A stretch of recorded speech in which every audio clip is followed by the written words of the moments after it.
Astaghfirullah. Bismillahirrahmanirrahim. Assalamualaikum warahmatullahi wabarakatuh. Alhamdulillah wassalatu wassalamu ala Rasulillah wa ala alihi wa sahbihi wa mawalah wa la hawla wa la quwata illa billahi wa ba'du. Qala Allahu azza wa jalla: Ya ayyuhalladzina amanu taqullaha haqqa tuqatih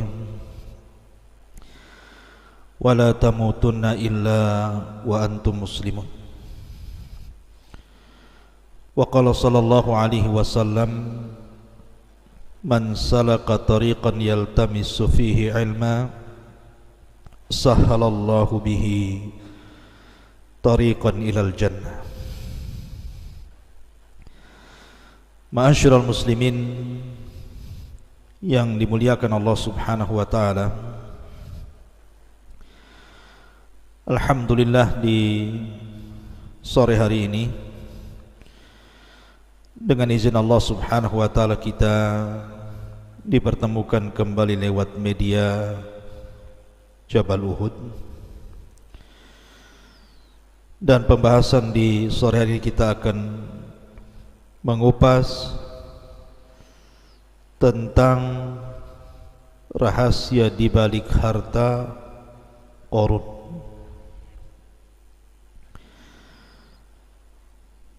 Karena apabila seseorang teringat dengan harta yang terpendam, pasti seseorang akan terpikir dengan Qarun. Pertanyaannya, lalu di mana harta Qarun itu berada? Kemudian apakah hakikat Qarun itu memang ada ataukah tidak? Ini yang kemudian menjadi perbincangan manusia, mulai orang biasa sampai kepada pakar-pakar peneliti, juga para ulama membicarakan tentang ini. Siapa Qarun? Dan kenapa namanya begitu diabadikan dalam Al-Quranul Karim? Dan bukan hanya dalam Al-Quran, tapi juga dalam Taurat, Injil, dan kitab-kitab muqaddasah lainnya. Ma'asyiral muslimin yang dimuliakan Allah Subhanahu wa taala, sebelum saya bicara tentang di mana letak harta Qarun itu,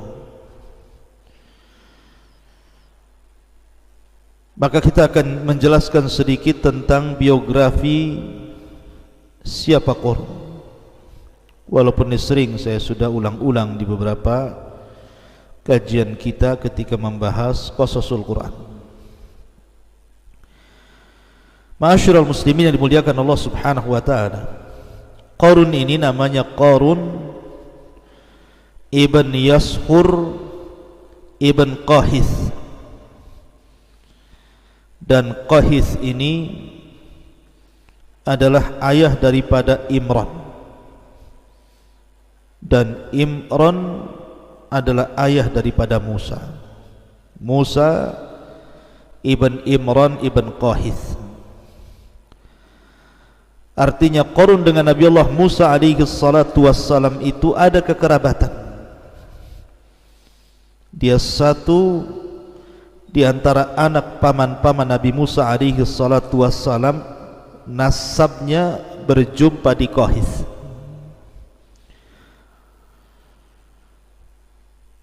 Ma'asyiral muslimin yang dimuliakan Allah azza wa jalla, itu berdasarkan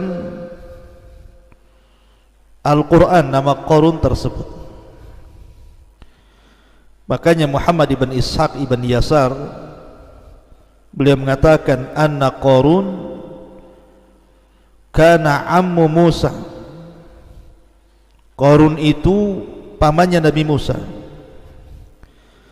Tetapi kata Ibnu Jarir, wa aktsaru ahli ilmi, kebanyakan ahli ilmi, ala annahu kana ibnu ammi, dia bukan paman Nabi Musa tetapi anak dari paman Nabi Musa.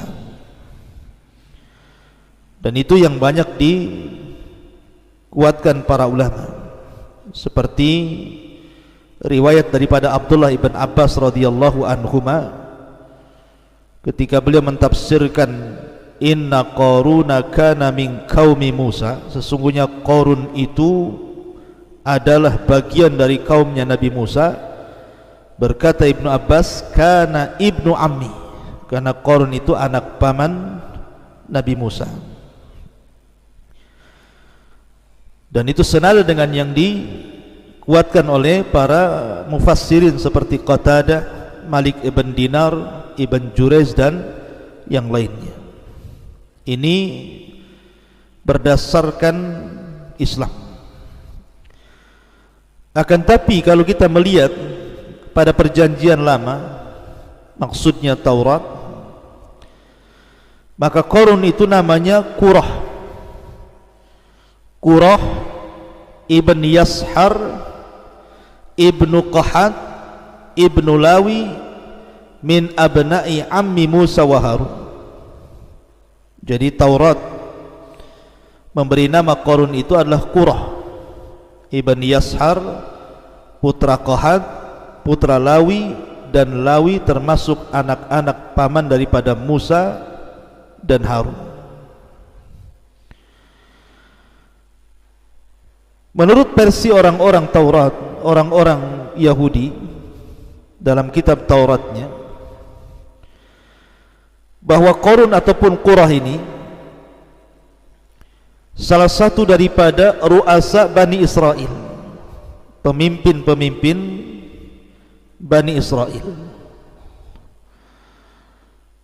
Dan ada juga yang mengatakan bahwa Qurah ini memang orang kaya, karena ketika itu ada orang-orang yang sangat memusuhi Nabi Musa alaihi salatu wassalam. Salah satunya adalah Qurah ini, karena melihat bahwa Musa dan Harun itu orang miskin, kenapa pula kemudian diturunkan kepadanya kenabian? Harusnya kenabian itu diberikan kepada orang-orang kaya semisalnya. Kenapa diberikan kepada Nabi Musa dan Harun? Dari situlah maka kemudian hasadlah Qurah ini, akhirnya kemudian membawa teman-temannya datang kepada Nabi Musa alaihi salatu wassalam dan mengejeknya. Maka Musa pun kemudian marah. Akhirnya kemudian Musa pun mengatakan kepada Qurah alias Qarun dan juga kawan-kawannya seperti Dasar, Abira, Aun bin Farid dan yang lain yang disebutkan dalam kitab-kitab itu, kata Musa, karena kalian sudah lancang kepadaku, maka tunggulah azab akan menimpa kalian. Maka di hari ketika azab itu akan ditimpakan kepada Qurah ini, maka Allah memerintahkan Musa untuk membawa orang-orang yang beriman menjauh dari istananya. Maka disitulah kemudian wa khasafna bihi wa bidarihil arda, Allah tenggelamkan istananya seorang-orang yang dalam tanah. Itu versi Taurat. Tapi versi Islam justru terbalik, bahwa Qarun ini adalah orang miskin, dan dia meminta kepada Nabi Musa alaihi salatu wassalam agar diberikan rizki yang banyak dari Allah subhanahu wa ta'ala. Maka akhirnya kemudian Qarun pun yang tadinya fakir dari fuqara Bani Israel, bahkan dia seorang mukmin dengan Nabi Allah Ya'qub, bahkan dikatakan sebagai munawwir, di mana wajahnya bercahaya karena dia memiliki suara indah ketika membaca Taurat, dan disukai oleh Bani Israel karena indahnya bacaan Taurat. Tiba-tiba kemudian setelah Allah subhanahu wa ta'ala memberikan kekayaan kepada Qarun ini, mulailah dia sedikit demi sedikit menjauh dari ajaran Musa. Dan ketika betul-betul Allah kuasakan harta yang banyak, kalla innal insana la yatgha an ra'ahu stagna. Sekali-kali manusia bisa menjadi melampaui batas apabila dibentangkan kekayaan kepadanya. Ma'asyiral muslimin yang dimuliakan Allah subhanahu wa ta'ala, baik sebelum saya kupas tentang rahasia di balik harta Qarun, saya ingin membacakan beberapa ayat dalam Al-Quranul Karim yang berkaitan dengan kisah Qarun ini. Ma'asyiral muslimin yang dimuliakan Allah subhanahu wa ta'ala, Allah subhanahu wa ta'ala berfirman, inna Qarun kana min qaumi Musa fabagha alaihim. Sesungguhnya Qarun termasuk kaumnya Nabi Musa, tetapi dia berlaku zalim terhadap mereka. Wa atainahu minal kunuzi ma inna mafatihahu latanu'u bil usbati ulil quwwati. Dan kami telah anugerahkan kepada Qarun pembendaharaan harta yang kunci-kuncinya sungguh berat, dipikul oleh sejumlah orang-orang yang kuat, yang dikatakan oleh sebagian ahli tafsir bahwa kunci-kunci itu maksudnya kunci-kunci yang dibawa oleh orang-orang kuat dari anak-anak buah Qarun ini. Jadi kuncinya saja dibopong oleh orang banyak, saking besarnya. Itu baru cerita kuncinya, belum gudangnya maksudnya ya. Kuncinya saja sudah sebesar itu, belum gudangnya. Makanya kemudian Qarun ini merasa bangga karena banyaknya harta yang dimilikinya, terutama emas yang dikumpulkannya. Ma'asyiral muslimin yang dimuliakan Allah azza wa jalla, kemudian Allah subhanahu wa ta'ala katakan dalam ayat selanjutnya, idh qala lahu qaumuhu la tafrah innallaha la yuhibbul farihin. Ketika kaumnya berkata kepadanya, maksudnya orang-orang yang berakal, mengingatkan Qarun ini, janganlah engkau berlaga sombong, sungguh Allah tidak menyukai orang-orang yang membanggakan diri. Wabtaghi fima atakallahu darul akhirah wala tansa nasibaka minad dunya. Dan carilah pahala negeri akhirat dengan apa yang telah Allah anugerahkan kepadamu. Wa ahsin kama ahsanallahu ilaik. Tetapi janganlah kamu lupakan bagianmu di dunia dan berbuat baiklah kepada orang lain sebagaimana Allah telah berbuat baik kepadamu. Ilaika wala tabghil fasada fil ardi innallaha la yuhibbul mufsidin. Dan janganlah kamu berbuat kerusakan di bumi, sungguh Allah tidak menyukai orang-orang yang melakukan kerusakan. Artinya Qarun ini sudah dinasihati oleh orang-orang yang berakal, jangan sombong. Allah tidak suka orang sombong. Carilah dengan kekayaanmu itu negeri akhirat, dan jangan lupakan dari sebagian urusan dunia. Berbuat baiklah sebagaimana Allah telah berbuat baik kepadamu, dan jangan melakukan kerusakan di permukaan bumi. Allah tidak suka dengan orang-orang yang merusak. Jadi indah sekali nasihat ini kepada Qarun. Tapi Qarun ini justru merasa sombong dan mengatakan, qala innama utituhu ala ilmin indi. Subhanallah. Qarun berkata, sesungguhnya aku diberi harta ini semata-mata karena ilmu yang ada padaku. Sebagian para ulama mengatakan sebenarnya Qarun jadi kaya itu Dari mana kekayaannya? Kenapa kemudian Qarun ini dibicarakan umat satu dunia, Yahudinya, Nasraninya, Islamnya, semua berbicara tentang harta Qarun, tentang kekayaan Qarun. Kok bisa Qarun itu jadi kaya raya? Ada yang mengatakan bahwa asal kekayaan Qarun itu karena Qarun itu menguasai Ismul A'zam, nama-nama Allah Subhanahu wa ta'ala yang sangat agung. Seperti dalam nama Asmaul Husna dalam Islam itu kan ada Asmaul A'zam, ada yang mengatakan Al-Hayyu, Al-Qayyum, ada yang mengatakan Allah. Pokoknya disembunyikan mana satu dari 99 nama ini. Nah, Qarun ini menguasai betul Asmaul A'zam ini, sehingga Asmaul A'zam itu maksudnya kalau orang berdoa pasti dikabulkan. Sehingga karena dia menguasai Asmaul A'zam, seperti kalau kita membicarakan tentang Bal'am ibn Ba'ura, itu juga sama menguasai Ismul A'zam, di mana kalau berdoa mustajab, tidak mungkin ditolak. Lah dengan sebab Qarun menguasai Ismul A'zam itulah dia meminta kepada Allah untuk menjadi kaya raya, dan Allah kabulkan.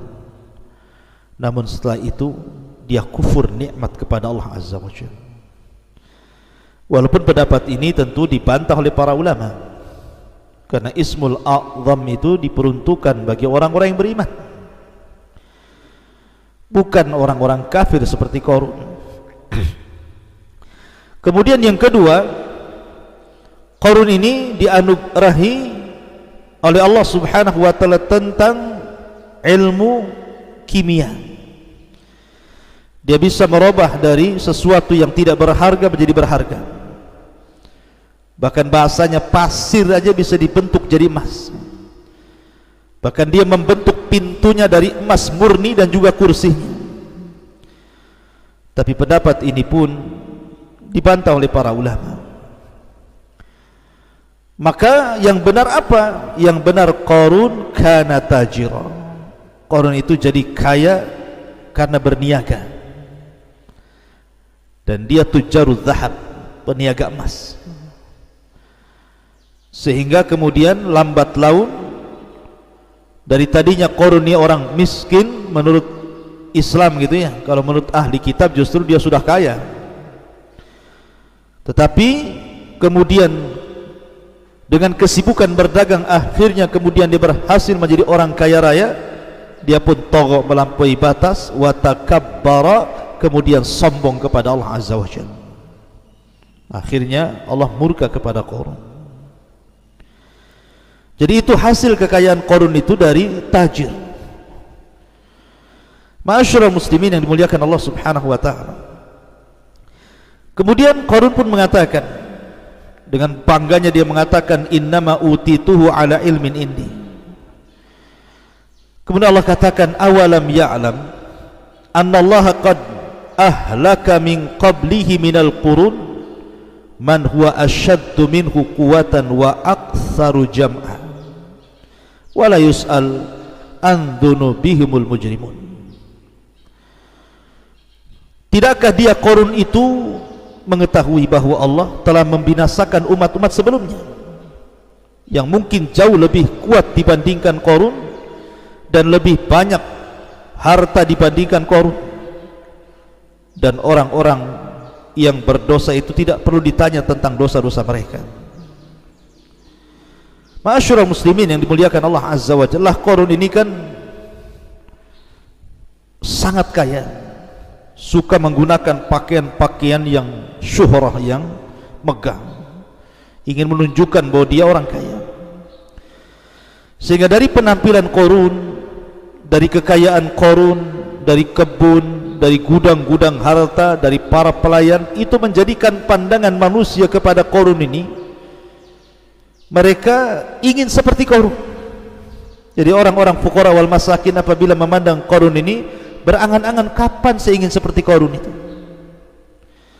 Maka Allah mengatakan, falam fakharaja ala qaumihi fi zinatihi qala alladhina yuriduna alhayata ad-dunya ya laita lana mithla ma utiya Qarun innahu ladu haddin azim. Maka keluarlah dia Qarun kepada kaumnya dengan kemegahannya. Orang-orang yang menginginkan kehidupan dunia berkata, mudah-mudahan kita mempunyai harta kekayaan seperti yang diberikan Qarun. Ya, sungguh dia benar-benar mempunyai keberuntungan yang besar. Terkadang orang menyangka bahwa kemuliaan itu ada pada harta. Mereka salah. Terkadang kemuliaan itu ada pada pangkat jabatan ataupun kedudukan. Terkadang kemuliaan itu ada pada anak-anak yang sukses ataupun kesehatan. Salah. Memang itu semua bisa menyumbang kebahagiaan, tapi bukan segalanya. Lihat Qarun. Allah katakan wa khassafna bihi wa bidarihi al-ardh. Kami tenggelamkan dan Qarun dan harta-hartanya. Lihat Namrud dibunuh oleh satu ekor nyamuk. Lihat Fir'aun ditenggelamkan di Laut Merah. Lihat Al-Walid ibn Mughirah, Allah ancam dengan masuknya dia ke neraka Saqar.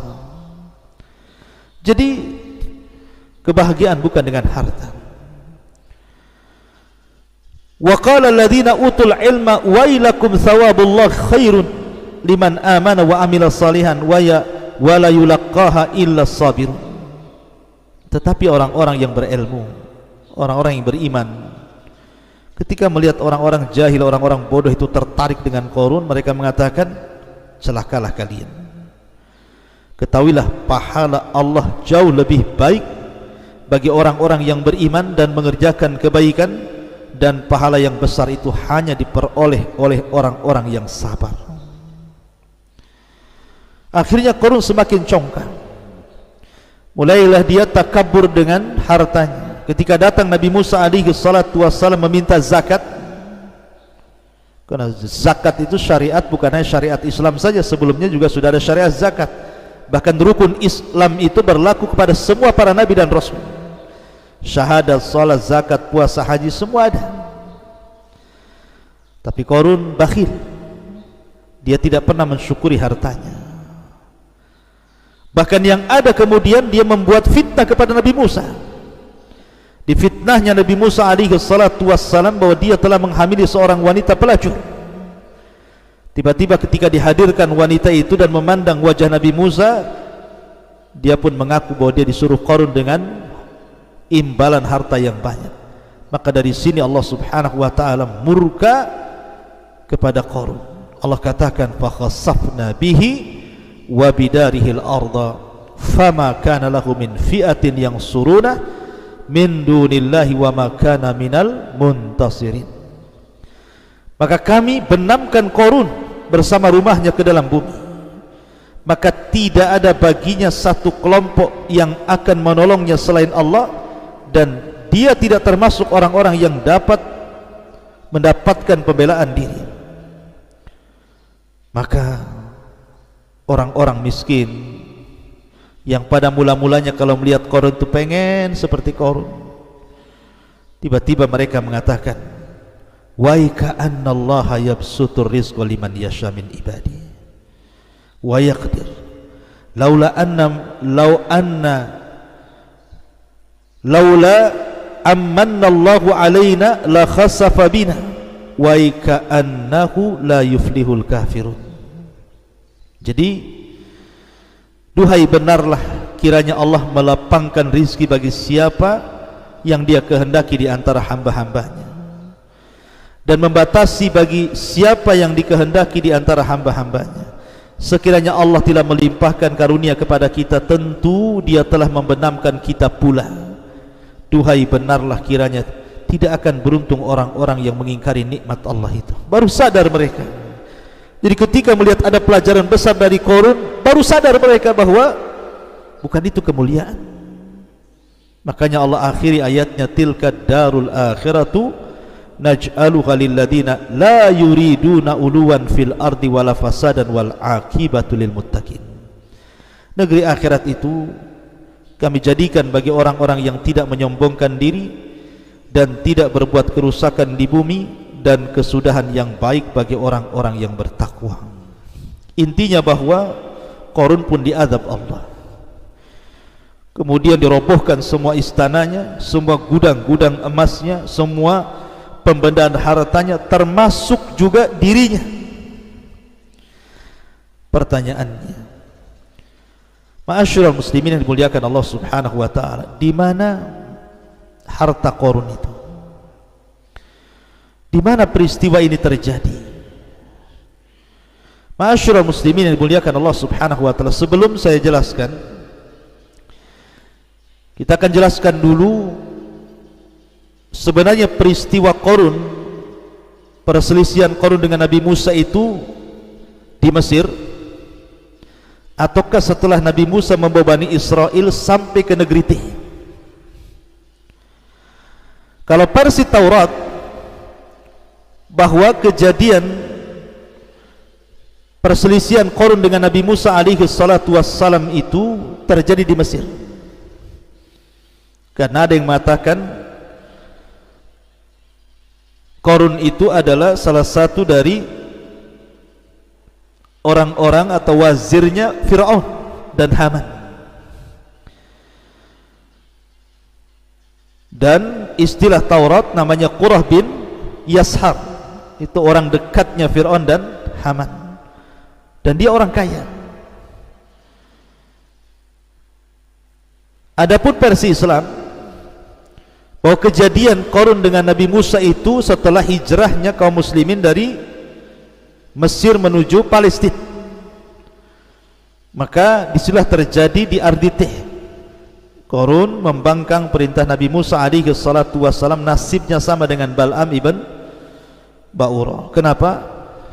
Karena salah satu laqab Qarun itu Munawwir, Hasanus Saut, suaranya indah ketika membaca At-Taurat, dan manusia suka dengan Qarun itu karena bercahaya wajahnya, menunjukkan bahwa orang yang membaca Al-Quran itu terang wajahnya. Lah, kita tahu bahwa Taurat bukan turun di Mesir. Taurat itu turun ketika Nabi Musa berada di bumi Tih. Maka dari sini menunjukkan bahwa peristiwa ini terjadi setelah hijrahnya Musa membawa Bani Israel dan menyelamatkan dari kejaran Fir'aun sehingga sampailah di negeri Tih, negeri linglung bahasa kitanya, karena ketika diajak jihad mereka tidak mau. Disitulah peristiwa berlaku. Ma'asyiral muslimin yang dimuliakan Allah Subhanahu wa taala,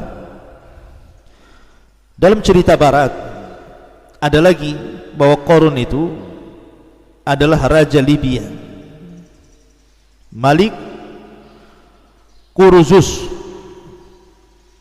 yang dikenal di barat ini. Kuruzus ini raja Libya yang sangat kaya raya gitu ya, yang konon dia orang yang pertama kali mencetak uang emas. Dialah Qarun itu sebenarnya, tapi ulama Islam menolak pendapat dari barat. Kenapa? Karena Kuruzus ini mati di tangan Qurus Al-Farisi, dan ini bertentangan dengan Al-Quran yang Allah katakan wa khasafna bihi wa bidarhil arda. Qarun ditenggelamkan bersama harta-hartanya ke perut bumi, sementara Kuruzus ini mati di tangan Qurus Al-Farisi.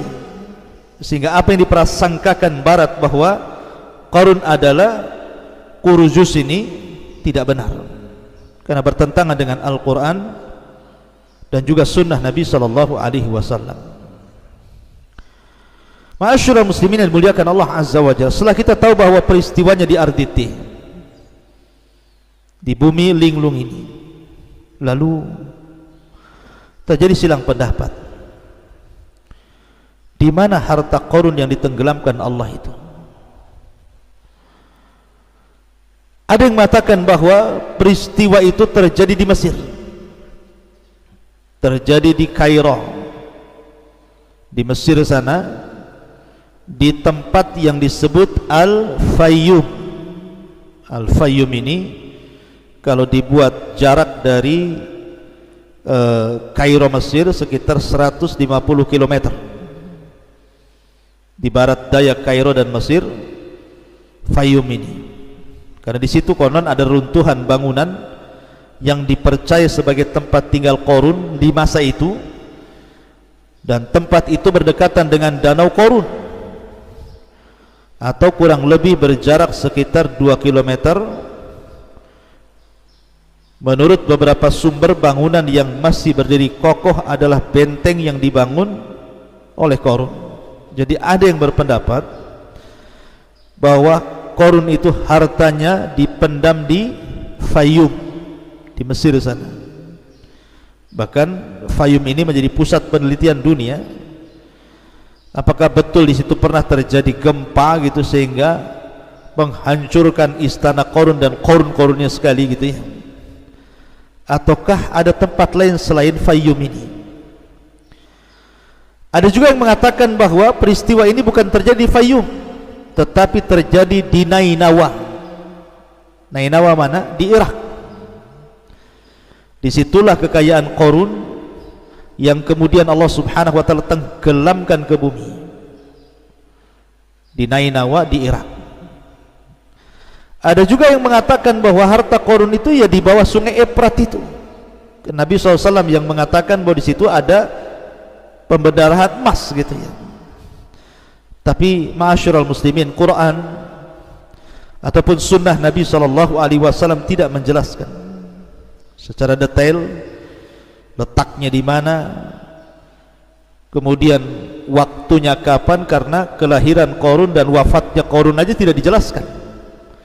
Yang disepakati bahwa Qorun itu hidup di zaman Nabi Musa dan mati di zaman Nabi Musa. Tapi kapan lahirnya, kapan wafatnya tidak dijelaskan. Termasuk tempat ditenggelamkan Qorun dan juga seluruh istana dan kekayaannya tidak dijelaskan. Sehingga kita hanya berpatokan kepada Al-Quran dan Sunnah Nabi SAW,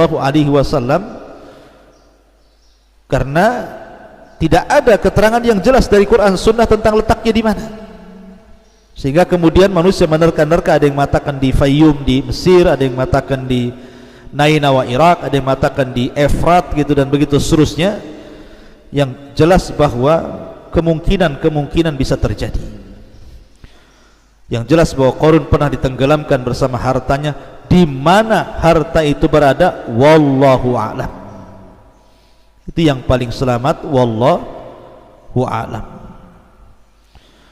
Ma'asyiral muslimin yang dimuliakan Allah Subhanahu wa ta'ala, maka kita tidak bisa memastikan keberadaan harta Qorun yang terpendam di dasar bumi itu. Tapi yang jelas bahwa Al-Quran ketika menceritakan sebuah kisah, yang paling inti itu bukan bicara tentang tahun kelahiran, tahun wafat, di mana kejadian, di tempat mana, bukan itu. Tetapi ketika Allah menceritakan sebuah kisah itu untuk diambil fawaid dan juga ibrah. Lalu apa yang kita bisa ambil, kita petik dari pelajaran kisah Qorun? Yang pertama, al-malu yakunu fasadan wa wabalan ala sahibihi idza lam yastakhdimhu fi ta'atillah. Namanya harta itu akan menggiring manusia kepada kerusakan bagi pemiliknya kalau tidak digunakan di jalan Allah. Makanya ada istilah sabda Rasul, malun salih li rajulin salih. Harta yang baik itu kalau yang megang orang baik. Tapi harta bisa jadi jahat kalau yang megang orang jahat. Yang kedua, kasratul mal laisat dalilan ala mahabbatillah wa ridha anil abdi. Banyaknya harta itu bukan dalil seseorang itu mendapatkan kecintaan Allah dan keridhaannya, tidak. Karena ada salah persepsi dari masyarakat, kalau harta banyak, Rabbi akraman, oh Rabbku sedang memuliakanku. Tapi kalau disempitkan rizkinya, dia pun mengatakan Rabbi ahanan, oh jangan-jangan Rabbku sedang merendahkan diriku. Bukan itu. Kenapa harta bukan dalil orang itu dicintai Allah? Karena harta itu bersyirikat, mukmin kaya, kafir juga kaya. Abu Bakar kaya, Utsman kaya, Abdurrahman bin Auf kaya. Tapi Abu Jahal juga kaya, Abu Lahab juga kaya, Umayyah juga kaya, Sulaiman kaya, Namrud juga kaya, Qorun juga kaya, Fir'aun juga kaya. Artinya kekayaan itu bersyirikat antara mukmin dan kafir. Lalu apa kemuliaannya kalau bersyirikat? Maka bukan menunjukkan kecintaan Allah dan ridhanya. Yang ketiga, kufrun ni'matillah, bahwa kufur terhadap nikmat Allah Subhanahu wa taala sababun fi ta'jilil uqubati fid dunya wal akhirah, bisa menjadi penyebab disegerakannya siksa di dunia bahkan sebelum akhirat. Seperti Qarun, di akhirat sudah jelas tuh, di dunia sudah diadab sebabkan kufur nikmat. Kemudian yang keempat, Allah yuqaddar al-arzaq li hikmatin balighah. Terkadang Allah menyempitkan rezeki kepada seseorang itu karena ada hikmah yang jelas. Karena terkadang kalau ada orang itu dikayakan menjadi dia kufur, makin kufur, ataupun orang dimiskinkan menjadi kufur. Jadi Allah itu terkadang ada maslahat besar. Jadi bersyukurlah. Kemudian yang kelima, al-mal ardun zail wa mata'un mufarid. Harta itu benda yang akan hilang, yang akan berpisah dari kita. Makanya ulama mengatakan hakikatul mal at-tajmi' wa tafriq. Hakikat harta itu kita kumpulkan, habis itu kita tinggalkan. Anda bekerja dari 20 tahun, 30 tahun, 40 tahun, sekarang sudah 60 tahun, sudah punya rumah, punya kebun, punya ATM, punya rekening, punya ini, punya itu, tiba-tiba besok mati karena corona. Dibawa harta Anda ke dalam kuburan? Tidak. Yang berpisah pertama dari badan harta kita. Setelah keluarga mengantar ke kuburan kemudian meninggalkan, baru keluarga kita. Setelah itu ribut warisan kita.